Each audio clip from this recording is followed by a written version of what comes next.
Question de Nolan Le Tourneur, les 5 livres Première Guerre et Seconde Guerre que tu conseilles pour débuter. Donc là, on va partir du principe que tu parles du militaire français. Allez, c'est parti. Alors, évidemment, le premier, c'est l'armée française. Il est en 2 tomes de Laurent Mirouz et Stéphane Descartes. Alors, vous avez vu, c'est un sacré pavé. Enfin, c'est 2 sacrés pavés. Et dans ça, on a absolument tout. Vous avez les cuirassiers, hop, hop, hop. Vous avez donc les coiffures, les uniformes. Et donc, il est en 2 tomes. Le tome 1, c'est, on va dire, allez, grosso modo, avant 1915. Et le tome 2, bah, vous avez, c'est à partir de 1915. Voilà, donc vous avez de l'ersatz et tout. C'est vraiment pas mal. Et bon, alors, il est un peu cher, mais vraiment pour ce que c'est, rapport qualité-prix, c'est vraiment le top qu'on a en Première Guerre mondiale. En Seconde Guerre, alors, nous avons les 2 tomes Le Soldat français, qui est très très bien aussi.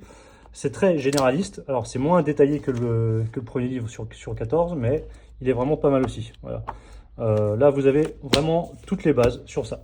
Et ensuite, en 40, ce que vous avez aussi, c'est pareil, vous avez les planches du mystère de la guerre. Alors, donc, c'est pas un livre, mais c'est plutôt des planches. Et dans ça, c'est pareil. Vous avez absolument tout. Et surtout, ce qui est bien, c'est que ça, en plus, ça vient du ministère de la guerre. Et ce sont les planches officielles de 1936. Donc ça, niveau règlement, il n'y a pas mieux.